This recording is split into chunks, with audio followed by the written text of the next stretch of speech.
Salut, désolé de déranger à une heure pareille. 2 minutes. Désolé de déranger à 1h40 ou je sais plus du matin, mais je voulais m'excuser de pas donner des nouvelles ces temps-ci.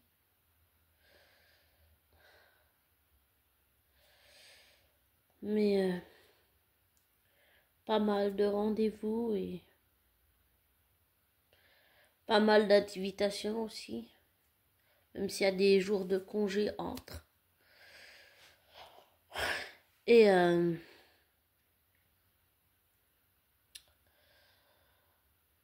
aussi là, ils ont rediffusé le film que j'ai été voir en salle, Black Adam. Je voudrais vraiment qu'il y ait un Black Adam 2. Ce serait bien d'avoir une conclusion. Et je sais plus ce que j'avais dit dans cet audio, mais je pense vraiment que ça reste un peu les premières impressions que j'avais quand j'ai vu la première fois le film Black Adam. Je trouve le film, il est bien fait, c'est bien monté, c'est bien fait, et j'allais dire, les CGI sont bien faits, les effets spéciaux sont bien faits, la mise en scène, l'histoire, le contexte. Contrairement à beaucoup qui ont critiqué ce film en disant que c'était de la merde, ou j'allais dire une merde intersidérale, comme diraient certains. Je suis pas d'accord avec ça.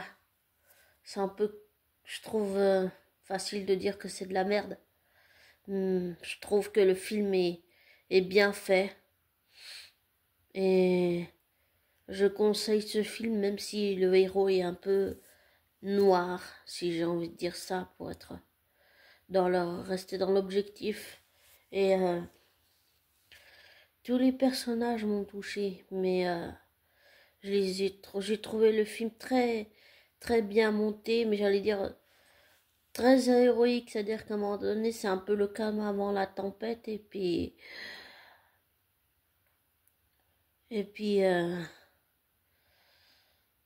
en voyant certains passages du film, je me suis rappelé, même si c'était, j'allais dire, tragique ou quoi, que j'ai aimé le film, j'ai aimé tous les personnages. Et le Dr. Face, il m'a retourné le cœur. Black Adam aussi beaucoup. Tous les deux en fait. Mais j'aime bien le côté un peu courageux de Dr. Face. Et le fait qu'il parle à Black Adam, qu'ils lui disent que ils se sont trompés. Il a dit, nous t'avons mal jugé, nous t'avons mal compris en fait. Et je trouve que c'est pas facile de reconnaître ce tort. Et j'ai vraiment envie d'avoir un Black Adam 2. Ce serait bien d'avoir un Black Adam 2. Ce serait bien que, j'allais dire, je trouve la production, je sais pas combien a été le budget, mais je trouve que la production, ils ont fait fort avec ce film. J'ai adoré ce film, j'ai adoré l'histoire, le contexte, tout. Comme la première fois que j'ai été le voir en salle de cinéma à Neuchâtel. J'ai adoré le film. C'est juste qu'à la fin, la fin du Dr. Face. Et ben, j'ai pas pu m'empêcher, j'ai repleuré à nouveau. J'arrive pas à m'en empêcher. Peut-être que je suis trop attachée à ce personnage, mais tant pis si j'y suis trop attachée émotionnellement, mais je pense que le Dr. Face a su quelque part, je dirais, à la fin, quand il sait qu'il va mourir et qu'il l'a pas dit à son ami Carter, mais qui dit, j'allais dire, ses dernières pensées ou ses derniers mots à Black Adam. J'ai beaucoup aimé comment c'était fait. C'était comme dans la télépathie en fait. Et j'ai beaucoup aimé ça. Le fait qu'il arrive à lui parler comme ça à distance. Et qu'il l'encourage à se battre. Qu'il le pousse à pas abandonner. Et c'est émotionnellement, ça peut être difficile et moralement aussi de reconnaître ses torts. La plupart des gens le font pas et je trouve que Dr. Face l'a fait et c'est très courageux de sa part. J'ai beaucoup aimé la façon dont il a parlé à Black Adam. Et je trouve que pour finir l'arc, ce serait vraiment bien d'avoir un Black Adam 2. Il faut que Dwayne Johnson pousse vraiment les gens, enfin les gens qui dirigent, j'allais dire, les sociétés du genre Marvel, DC Comics et tout ça. Il faut vraiment qu'ils continuent, j'allais dire, j'ai envie de dire, continuer le combat pour avoir au moins un Black Adam 2, avoir un arc final, si on peut dire, un arc de rédemption final d'un Black Adam 2, ce serait vraiment bien. Je trouve que ce serait vraiment bien, ça clôturerait l'histoire du personnage. Et peut-être que ça pourrait nous dire aussi ce que devient le Dr. Face. Donc ce serait bien d'avoir un 2. Je trouve que ce serait vraiment bien d'avoir un 2, d'avoir au moins une suite qui clôture le 1. Voilà. Et ce que j'ai compris d'autre, c'est qu'en fait, Black Adam, c'était un être au pouvoir énorme, rempli de colère, rempli de haine, de rage, de mépris, et qu'il a jamais fait le deuil de sa femme et son fils. Et quand il le fait à la fin, il demande même conseil à son fils. Et son fils lui dit que son heure n'est pas venue. Il lui dit, dis-lui le mot. Dis le mot Shazam pour devenir enfin, presque un héros, mais pas vraiment en fait. Mais presque, même si tu ne l'es pas à la base. En fait, à la fin, Black Adam, il fait le deuil de sa femme et son fils qu'il n'avait pas fait en fait au début du film. Alors, je trouve que Black Adam, il a, malgré sa noirceur, c'est quelqu'un qui a évolué. Et je pense aussi au niveau de la psychologie du personnage. J'ai une psychologue, donc je n'ai pas de diplôme, mais disons que, pardon, dans mon analyse, si je puis dire, le fait que j'aime bien décortiquer un personnage, que j'aime bien comprendre la psychologie d'un personnage, celle que je vois de Dr. Face, c'est la force, le courage, se battre jusqu'au bout, jamais laisser tomber, et qu'il a essayé de transmettre ça à Black Adam pour qu'il continue le combat de son fils en fait. Et aussi j'allais dire ce que je pensais dans la psychologie, c'est qu'en fait je pense que Black Adam s'est attaché au gamin et à la mère aussi parce que Amon lui rappelle son propre fils et que la mère de Amon lui rappelle un peu sa femme à lui. Enfin, moi c'est comme ça que après chacun sa vision des choses, mais disons que je ressens intuitivement, je ressens les choses comme ça. Que Black Adam, il a vu en Amon, la mère d'Amon, un peu sa femme et son fils, et que à la fin, d'abord il fait pas le deuil, il est plein de colère, tout ça, et puis à la fin il évolue, puis il raconte un peu son histoire à Carter, qui le comprend, et il comprend en fait que il est un danger pour les autres, et que c'est au moment où, par exemple, le fait que il s'en est voulu toute sa vie, le fait que son fils a décidé de le sauver lui.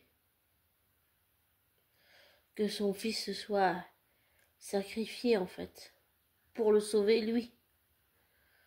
Parce que normalement c'est le père qui sauve le fils. Là, ça a été le fils qui sauve le père. Et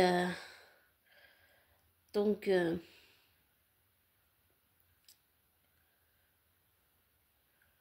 je trouve qu'il y a, en fait, il y a beaucoup d'histoires. Et puis à la fin,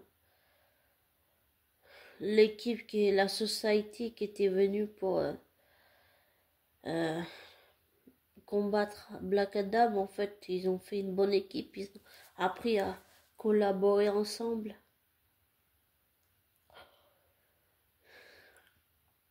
Et en fait, ils repartent endeuillés puisque ils repartent ils vont devoir faire le deuil du Dr. Face. Et j'ai beaucoup aimé le passage, même si c'est un peu, on va dire, qui met une tension là, où Ismaël il veut tuer quand même Amon malgré l'échange de la couronne parce qu'il veut juste le pouvoir pour pouvoir régner comme son ancêtre le faisait en fait. Et j'ai bien aimé le passage où en fait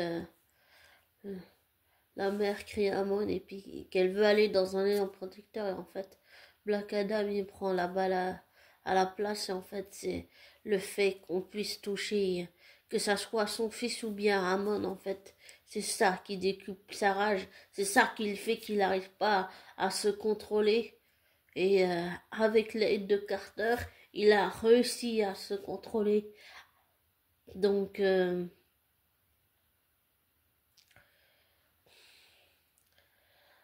je trouve que l'histoire parle beaucoup de deuil. Bah, oui, il y a des morts quand même. Donc l'histoire parle de deuil, elle parle de rage, elle parle de colère, elle parle pas seulement d'accepter la mort de l'autre, mais accepter de faire le deuil, de laisser partir que Black Adam laisse partir son fils et accepte de vivre sans son fils, accepte de vivre sans sa femme et accepte de recommencer une vie, de recommencer un peu à zéro, certes, en quelque sorte. Et vraiment, je trouve que ce serait bien d'avoir un Black Adam 2 pour vraiment euh, faire comme on dit, la boucle est bouclée. Ce serait vraiment bien d'avoir un Black Adam 2 au moins. Ça, ce serait vraiment bien.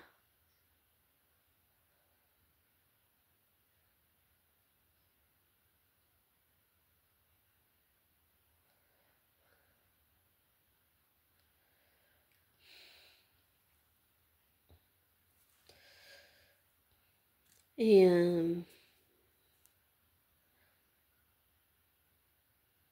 pardon,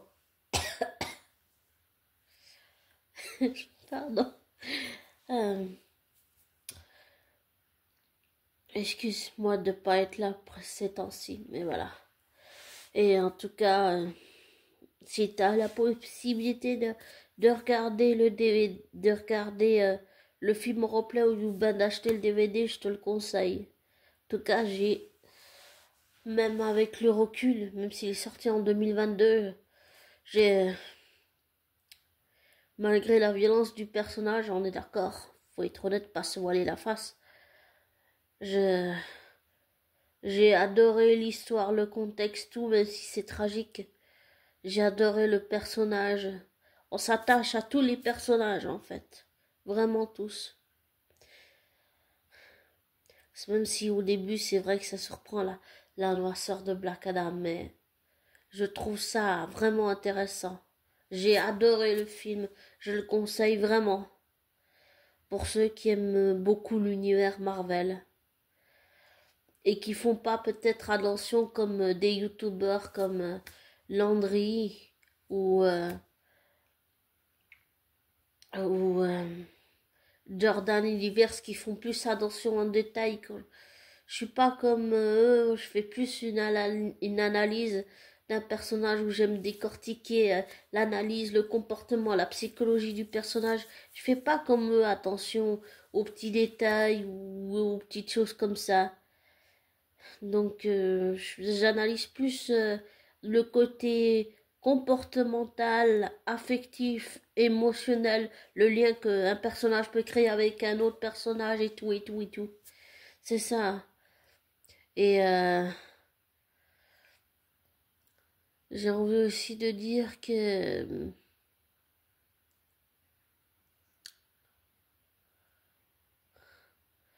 j'ai envie de dire qu'il n'y a pas d'âge pour être un héros. Pour moi, il n'y a pas d'âge. Après, tout le monde peut se tromper, mais pour moi, il n'y a pas d'âge.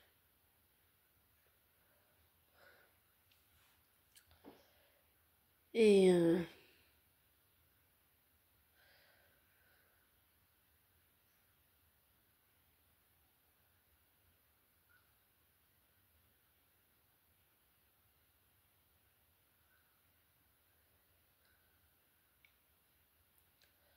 et je trouve vraiment le film, ouais, je trouve, j'allais dire, puissance émotionnelle 3000%, décuplé, même 5000%, j'ai envie de dire.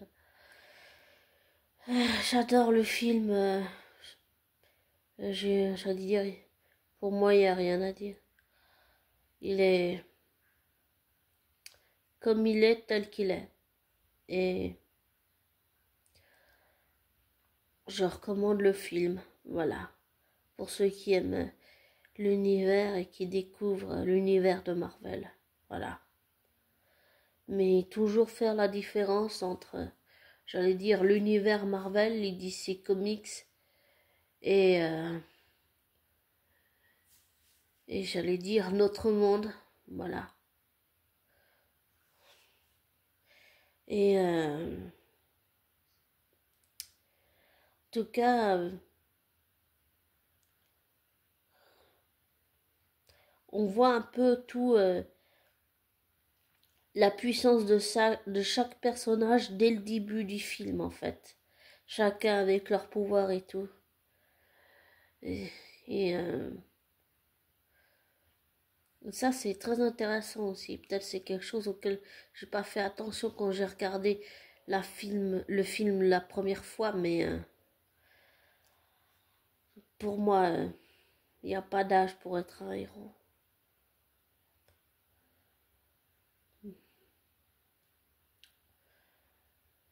Et, euh, et aussi, je voulais dire, je voudrais finir avec une anecdote qui, pour les besoins de cette anecdote, je changerai juste le nom de cette personne pour respecter l'anonymat de cette personne.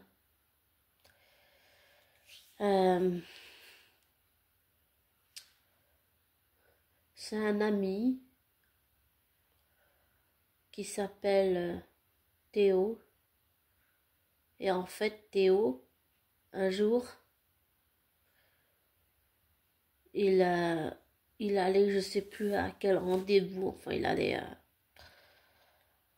je crois, dans un métro, je sais plus. Et en fait, il a une intuition, mais une très très forte intuition qui lui disait de pas aller à un certain endroit, et je sais plus où. Ça devait être dans un métro ou comme ça, à Yverdon. Et en fait, il a écouté cette intuition et ça lui a sauvé la vie parce qu'en fait, il y a eu une prise d'otage dans le métro. Donc, ça lui a sauvé la vie en fait. J'allais dire, pour moi, même si ça ne l'est pas, d'une certaine façon, c'est un peu un héros, mais ça lui a sauvé la vie à cet ami, en tout cas. Et j'ai trouvé ça, quand cet ami m'a raconté ça, j'ai trouvé ça... Waouh! C'est quand même impressionnant comme l'intuition peut être très forte. C'est-à-dire que même si on l'écoute pas au début, elle va nous envoyer des signes, elle va faire en sorte que on voit tous les signes pour faire en sorte de se sauver d'une situation comme ça. Ça peut arriver aussi. Et je trouve ça, c'est, j'allais dire, c'est puissant quand même. C'est puissant, niveau émotionnel quand même. Et pour en revenir à Black Adam, je trouve... Oh, il y a Hugo qui dort. Je trouve le... Comment... Je trouve le film tout... Pour moi... Je pinaille pas sur les détails. Des fois oui, des fois non. Et je reconnais que je peux être totalement contradictoire dans tout ce que je dis. Mais j'ai adoré le film, et je suis désolée si je me répète, mais j'ai adoré le film. Faut d'ailleurs que je trouve un moyen de me l'acheter, parce que comme ça je pourrais le revoir et le revoir, j'adore. Et ça me donne aussi beaucoup d'inspiration pour tous mes personnages de fiction, ça c'est sûr. Et puis je suis aussi l'univers DC et Marvel, je le suis depuis... surtout Marvel depuis 2008. Donc ça fait vraiment longtemps que je suis c'est l'univers Marvel. Et le DC Comics, ça fait pas longtemps, mais Marvel, enfin si, mais je sais plus quand, quelle date, ni quelle année. Désolée de pas être précis, mais c'est très inspirant, c'est très... Et j'ai pas encore vu le film Gladiator 2, apparemment c'est plein d'hémoglobine, d'après ce que j'ai entendu dire. Et je le dis pas souvent, parce que disons qu'il y a des fois je peux supporter les critiques, mais trop négatives, comme des fois j'ai entendu certains le faire, j'arrive pas à supporter, disons émotionnellement, j'arrive, mais à encaisser pas tout, non. Mais par contre, là, je peux dire que j'ai bien aimé la critique de Regella Gorilla sur comment Gladiator. En plus, il a vu le 1, il s'est fait le 1, il s'est fait le 2 d'affilée, quoi. Donc, je trouve que... Enfin, je suis d'accord avec lui, j'ai pas encore vu le film, mais la façon dont il en parle, ça me donne trop envie d'aller le voir. J'ai aussi vu les bandes annonces. Et j'ai compris quelque chose que j'avais pas compris à l'époque où j'ai vu Gladiator 1. Mais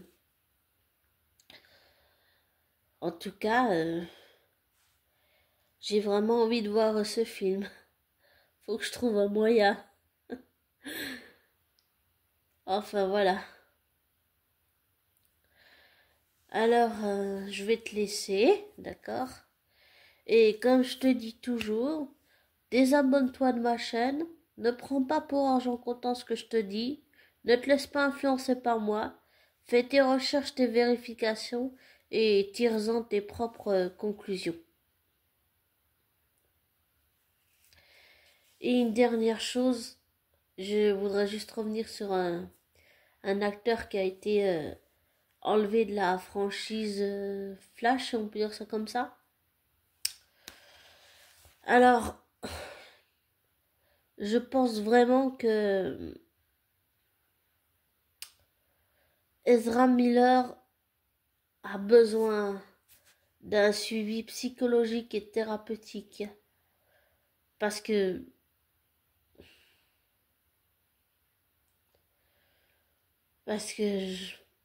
je sens intuitivement ce que je ressentis en le voyant, c'est qu'il a subi des traumatismes et ces traumatismes ont besoin d'être guéris. Ou s'il peut pas guérir, au moins faire le deuil. Vraiment un travail conséquent. Demander de l'aide. Et ça, c'est quelque chose qu'il a fait, mais c'est très difficile de demander de l'aide. C'est très difficile d'admettre qu'on a besoin d'aide, surtout quand on a eu un comportement comme Ezra Miller l'a eu. Donc, je suis contente qu'il ait compris qu'il avait besoin d'aide, même si ça a été très difficile pour lui. Pour l'avoir vécu, je suis consciente que demander de l'aide, c'est émotionnellement, quand on se rend compte qu'on a besoin d'aide, c'est très difficile de demander de l'aide. Souvent, on le fait pas. Et c'est un tort. Et je voudrais aussi revenir sur deux autres affaires. Je me suis un petit peu renseignée, même si j'ai pas suivi tout. Apparemment, Pierre Palmade est incarcéré en prison depuis le 9 décembre, au moins pendant 2 ans. Donc je pense qu'il va sortir en 2027 ou je sais pas. C'est pas quelqu'un que j'ai oublié. Et je sais qu'on ne peut pas pardonner. Parce que ce qu'il a fait, c'est pas possible. C'est pas. Je pense que ça va être dur pour Pierre Palmade. Ça va être un électrochoc émotionnel extrêmement violent. Et je dis ça parce que. Et c'est important qu'il prenne conscience qu'il a besoin d'aide. Et pour l'avoir beaucoup écouté dans des interviews, je sais que Pierre Palmade lutte depuis longtemps contre l'addiction, que l'addiction c'est une maladie, mais ça ne justifie pas de prendre de la drogue et de faire perdre à une mère son enfant, son bébé dans son ventre, et ça ne justifie pas de faire de rendre un père qui doit faire plusieurs opérations et un enfant traumatisé, ça ne justifie aucunement ça. Ça explique, mais ça ne pardonne pas. On peut pardonner, mais oublier jamais.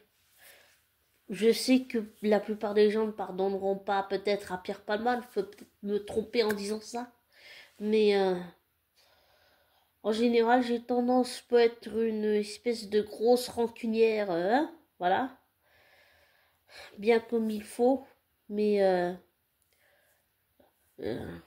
on peut être rancunière et puis finir par pardonner, mais oublier, non. En tout cas, d'après ce que j'ai compris, le père de l'enfant, là, il a dit qu'il pardonnerait jamais à Pierre Palmade. Qu'est-ce que je le comprends, qu'est-ce que je le comprends. Et je pense pas que Pierre Palmade va sortir avant 5 ans. 2 ans ferme, oui, mais je pense sincèrement qu'il va faire au moins 5 ans de prison et qu'il sortira pas avant et que sa libération conditionnelle ou quoi, ben ce sera refusé en fait. Voilà, ce sera refusé. C'est ce que je comprends et c'est ce que, disons, je ressens de l'affaire. Voilà. Et pour l'affaire P. Diddy, j'ai entendu qu'il y avait du nouveau. Jay-Z, il y a quelqu'un, une fille de raison qui a porté plainte contre lui. Je pense que les têtes des élites, qu'elles soient suisses ou dans le monde entier, vont commencer à tomber. Même ceux qui sacrifient quelqu'un pour sauver sa tête, ça veut dire des élites qui sacrifient une autre personne parce que ça les dérange, ben eux aussi vont tomber, même s'ils sacrifient par exemple Jay-Z en le faisant tomber et tout. Je pense que les élites vont tomber. Bien sûr qu'elles vont tomber. Mais en tout cas, Je trouve que ce qui se passe en ce moment, c'est... Je sais pas si on a besoin de ça, mais... Je voudrais aussi revenir sur une youtubeuse que je regarde souvent. Avec tout ce qui se passe, comme j'avais déjà dit dans une audio, pour moi, elle a raison. Voilà. Avec tout ce qui se passe en ce moment, ça montre qu'elle a raison. Désolée de dire ça, mais oui. Après, chacun, on voit tous les choses différemment. Voilà. Et comme je te dis toujours, euh,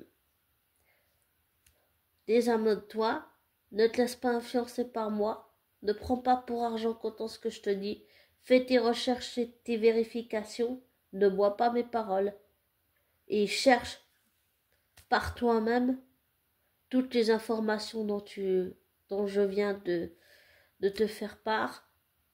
Ne te laisse pas influencer par moi. Et ne bois pas mes paroles. Ne prends pas pour argent comptant ce que je te dis. Fais tes recherches, tes vérifications. Tire-en tes conclusions. Et prends soin de toi. Et j'allais dire belle fin de semaine, mais beau début de semaine. Voilà. Ciao.